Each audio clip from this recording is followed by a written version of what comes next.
Hello and welcome to my channel. My name's Aaron and this is my veg patch. In my last video I did a lot of moving around. These beds were dotted all over the place and now I've got the double beds at the back there and I cleared all this space. Now the reason I cleared all that space was before this. The Outsunny 2.5 metre by 2 metre polytunnel, which is an early birthday present from Monica. Thank you Monica for my birthday present and for letting me have it early.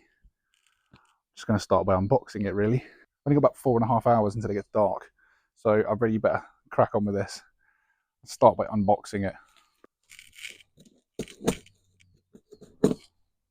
Right, so what's in the box? It's the cover for it. It feels all right. I have had like the sort of pop-up greenhouses and stuff in the past, and they've been a bit thicker than this.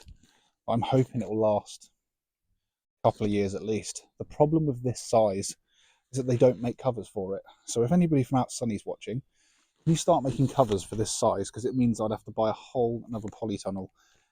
And although it was only, I think, £60, I don't really want to have to buy a whole new cover every time there's damage on these. So I'll put this to one side anyway. I'm not going to need it for now. I've got the metal poles. That's the hoops.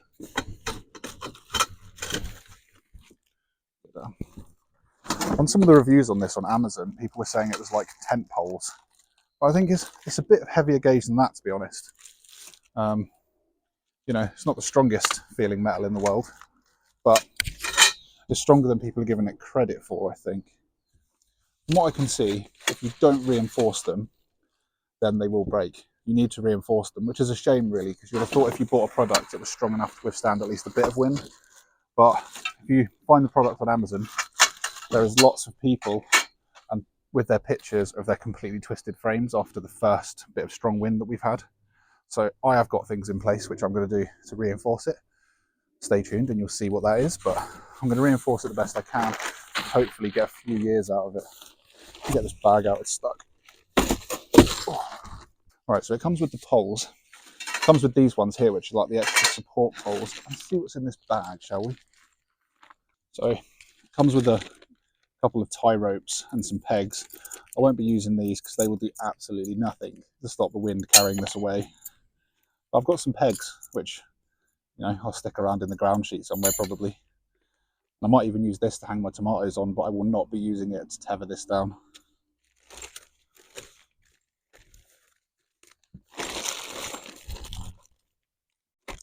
Okay, there's some stuff loose in here because the bag's split. But all my bolts, my nuts and bolts are there. A little spanner,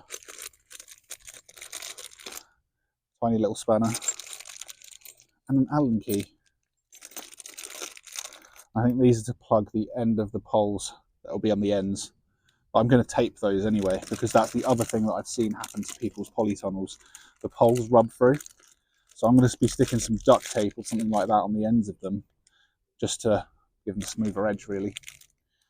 But let's have a little look at these instructions and see if I've made a mistake by starting this with 4 hours of sunlight left. So I'm looking at the instructions and it says 120 minutes. So it should only take me 2 hours. However, I'm not very good at flat pack stuff, so it might be a bit more than that. But today, the only plan is to build the frame. It's going to be a 2-part series. I'm going to build the frame, and then in my next video, I'll be building the beds inside and fitting on the cover. Obviously, I've covered this up, so I'm not going to be burying the edges of the cover. I've seen the pictures also on Amazon, and they only give you something stupid like 15 centimeters of cover to bury, and that is not going to do anything. So I'm going to fold that under the edges and staple that to the inside of my frame. So the actual beds, the weight of the beds will be what holds it down. Plus, I've got some straps and some ground pegs that are used for holding down trampolines, like one that you corkscrew into the ground. I'm going to be using those to give it some extra stability. I've got a few other tricks in mind as well. But anyway, before it gets dark or rains, I'm going to start building this. Wish me luck. Looking at it, I don't think these instructions are going to be super helpful. Lots of numbers and letters, not really a step-by-step guide. There's 4 pages for the whole build. I'll just show you quick. Lots of numbers and letters, which for a dyslexic like me, it's going to be great fun. But I guess I'll get the hoops made first and then see what it looks like from there. Something that I think is going to speed things up for me is not using this. I've got an 8mm socket set piece on my drill, and I think that's going to be much quicker, although I do have to be careful. I have to put it, I think it's on hammer setting, put it on a lower torque, because I do not want it just to shred straight through and bend the pole. That won't be ideal. Right, that's the first bit of that's the first section of the instruction manual complete. And that is the blueprint of the polytunnel. That's what size it's going to be. That's bent down, but it's not bent, it'll just be more rigid when I've put the uprights in. But that just gives you an idea of the size. I'm not going to have it all the way up to here. It's going to be pushed back a bit against the hedge. But so far so good. It's not been difficult to put up so far. Easier than I thought, so the 2 hours probably is quite realistic. I am slightly concerned about the quality. On closer inspection, these poles are pretty thin, and I'm going to reinforce them, so it's absolutely fine. And I've seen a lot of people that have built these flat pack polytunnels, and they've just broken in the first sign of wind. And I think this easily could be one of those if you didn't reinforce it. So if you're going to buy one of these, make sure that you've got reinforcements in place, some door frames potentially, and some of the things that I'm going to do, which we'll see in the next video. Anyway, better get back to it. Another tip, if you've got another person handy, build it with them. It's quite difficult to do on your own, especially if you've left something over there, especially getting it up. These 6 legs were actually quite difficult to get on by myself, and I very nearly twisted the frame. It's not the strongest, and it's not the most stable at the moment. So yeah, if you've got someone else at home, get them to help.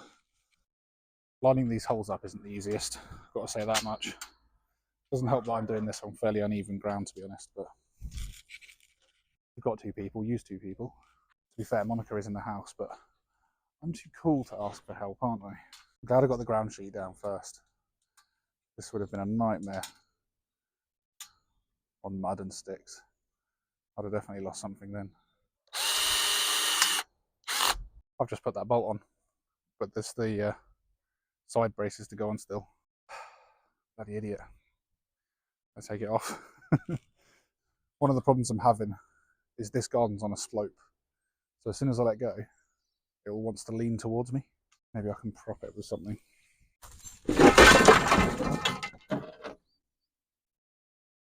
Nearly killed myself. But it's not going as smoothly as I'd hoped.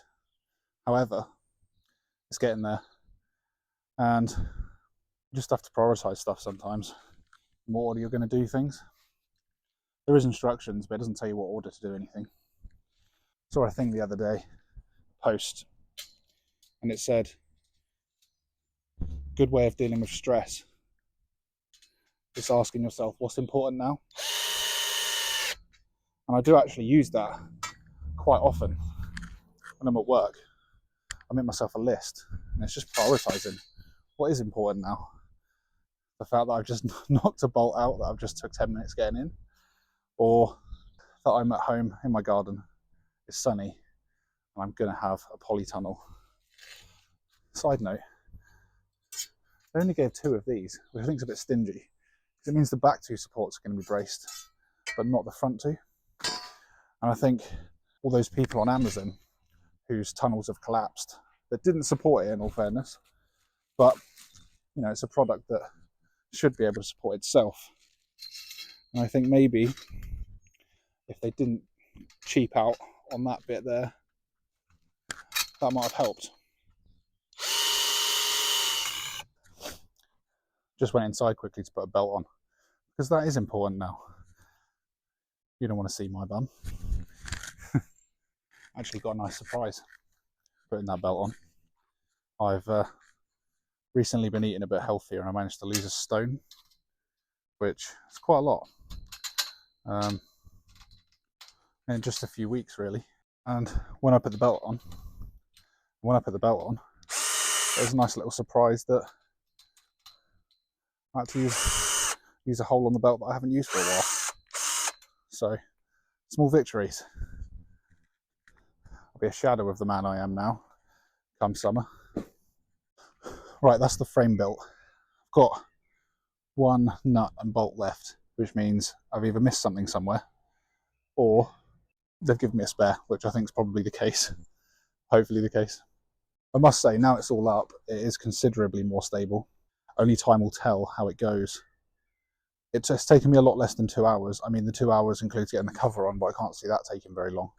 And I've done it by myself, so other than trying to line up the holes, it was relatively painless. I think I might put it to its final resting place in the garden, move it back a bit basically, and do a few of the reinforcements today because it's still really early, so why not? Before I do that, there's one more job to do on the frame, so I'm going to go around by hand and just make sure all the bolts are completely tight. And there's these little white plastic stop ends to stick in all the ends of the tubes to stop water getting in there really.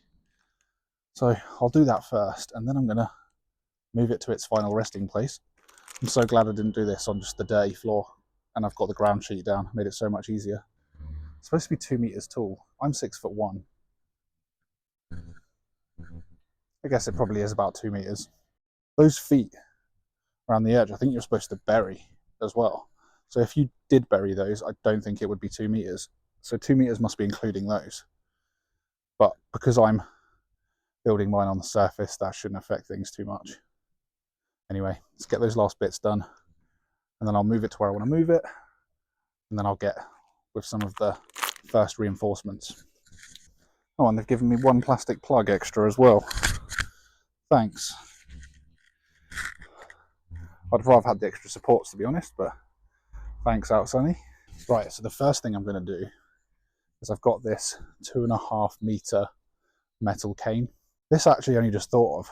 I used it to prop up the polytunnel earlier when it was trying to lean that way, and then I realised it's 2.5 meters, and I can attach that to the ridgepole with this garden wire just to give the ridgepole some extra strength, especially at the joints. So I'm going to do that first, and then I'll show you what else I'm going to do. Right, the extra support's on from that extra ridgepole, and I can already feel that that's a bit more stable from that. So I think that was a smart move. Right, the next thing, I've got these tree stakes left over from building the fence. So I'm going to drive one of these in at each corner and then use the garden wire to attach those as well. I think it's going to give it a lot more stability. It won't be able to rock side to side, and it will decrease the chances even more of it becoming a twisted mess like the ones on Amazon. Right, let's crack on with that. Got to be really careful putting these in not to hit the frame.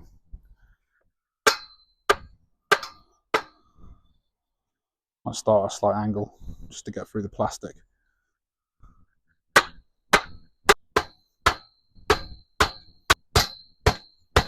Yeah, that'll work. I've only got 5 of these, so I'll leave one off of the middle, but the 4 corners will definitely have one, and then one on one of the sides. I'm thinking probably this side, because that's where the wind's going to hit it from. This side's got the greenhouse, so probably won't have that problem. Right, so that's the ground posts in, and it is considerably stronger. The bottom of the frame doesn't even particularly move now. Most of the movement's in the top, which moves me on to my next modification. I haven't got any of the 2.5 meter holes left. I've got these 2 meter ones, so I'll create a join in them. And this polytunnel only comes with 1 ridge line down it, which is good, but the ones that seem to last forever and ever have 3. So I'm going to garden wire with these poles onto here, probably about there, and on both sides have an extra ridge pole, so there'll be 3 ridge poles, and that is going to offer a lot more strength to that top half. I'm also going to use one of these. Again, I don't have any more of the 2.5 meter ones, but to go along, I don't know if you can see on the camera there, to go along this central piece, garden wired on, and that will give that central joint a bit more strength. Got some more modifications to come before I put the cover on, but that's what I'm going to do for today. We'll have to come back to the next video to see how I'm going to reinforce this further. This is going to be one beast of an Outsunny polytunnel, and the cover's going to go way, way, way before the rest of it. Right, let's get those third ridge poles up before it gets too dark. There's a lot of grey clouds now, so also might get wet. Better crack on. Right, I've done it. I've got my extra ridge poles on there, and it does seem to have made it more secure. In general, the whole frame is so much stronger. I have thought of one thing that could be a challenge is when I go to get the cover on, because I've already put those tree stakes in. I don't know how the cover's made at the bottom, so is it going to be able for me to? Am I going to be able to tuck it under? I think I should be able to. If not, I'm going to batten it anyway. So I'll secure the cover by battening it to the bed. But I'm hoping I'm able to sort of tuck it under and staple it onto the inside of the bed frames. Anyway, that's all I'm going to be able to have time for to do today. Do come back for part 2. I've got a few more tips on how I'm going to reinforce this, and also I'll summarise and give my first thoughts on the Outsunny polytunnel. Anyway, before it gets dark, I'm going to go inside. Take care for now.